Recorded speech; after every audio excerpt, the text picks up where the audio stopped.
The next one is from. There's the last one, by the way, coming up. Oh wait, no. And it's from Robert Frank. There he is. Oh, there he is, Robert Frank. This is like the guy, huh? The Bruiser subject is the Bruiser Brody test. Good morning. I'm proud to be a filthy animal, and you guys don't disappoint with the content. Looking forward to spotting the roundtable one of these days.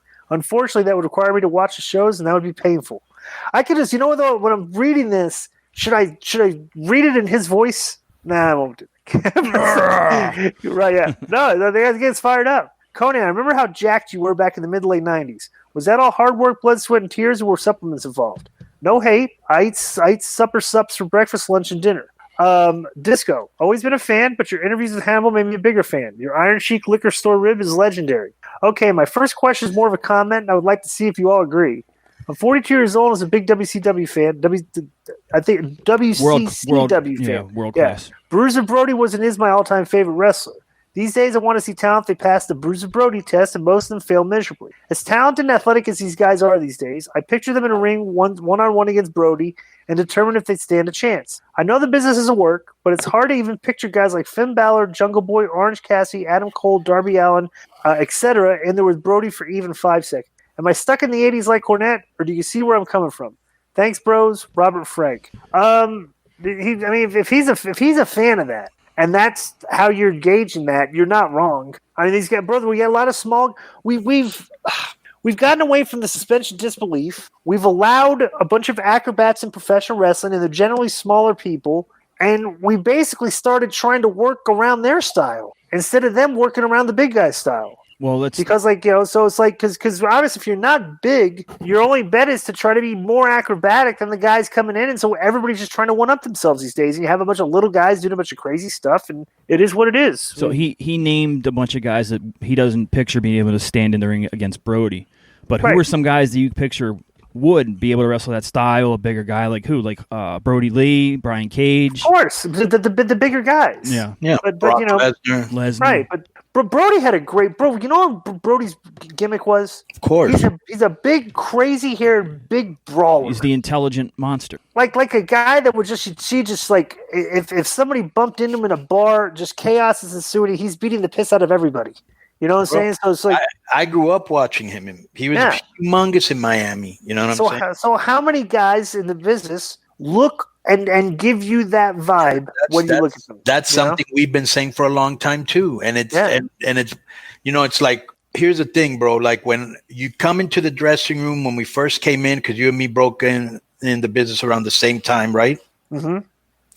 So we're talking about the late 80s, and you look at the dressing room, they were all men that been in the business just to make it in WCW or CMLL or WWE. You had to have been in the business a certain amount of years to be there. You know what I'm saying? So you had men that that been in the business 10 years, that were veterans, that were grizzled, beer, smoking pot, was a kind of like a drug culture, big drug culture, as a matter of fact. And then you fast forward, and what happened is a lot of these big guys matches, when they started bringing in maybe lucha libre or smaller guy wrestling, where it was quicker, more creative, and not as slow as the other wrestling, a lot of the younger people started to like that style, and it started to like dominate. But it's gotten out of hand. It's just gotten out of hand.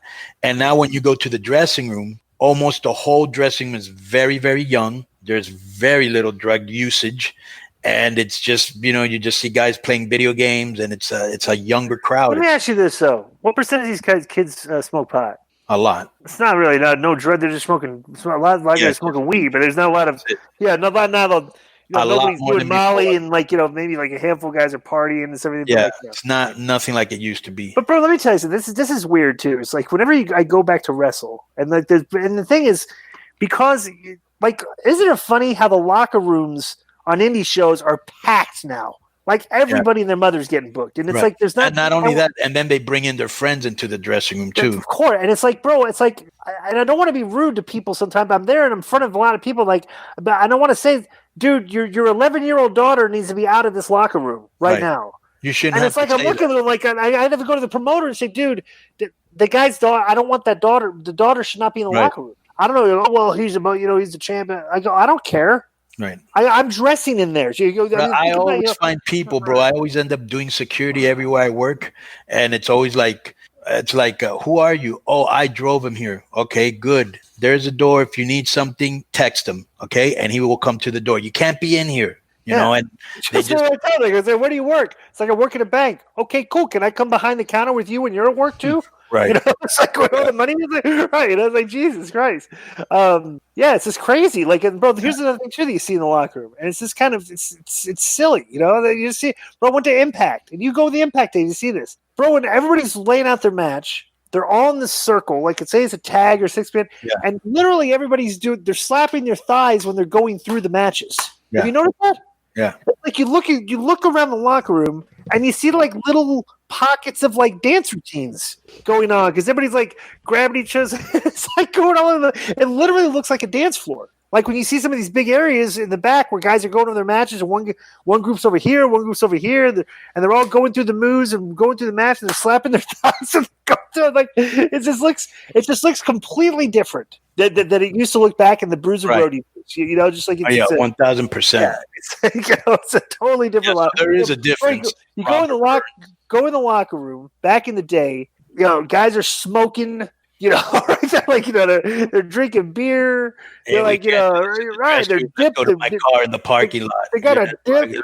You know, right? It's like it's just different. I broke in at the tail end of that. You know, when those were the locker rooms that I mean, you started before me, so you were in those old school locker rooms. Where the guys were wearing the party, bro. Right, dude. The first time that I went to WWE, in the shower with smoking weed, Shawn Michaels, and he was passing it over to Mr. Perfect. Right. Try doing that today. Yeah, right. You guys, it's crazy. And now today, they're on social media. They're glued to their phones. When they're not glued to their phones, they go over the match and slapping their thighs. So, but yeah, these guys do not pass the Bruiser Brody test. And only a handful of guys do. And I predict that the guys that do pass the Bruiser Brody test are going to be your next stars, the next like 6, 7, 8 years down the line. So we'll see. That's it for the mailbag. Enjoy the rest of the show. Boom.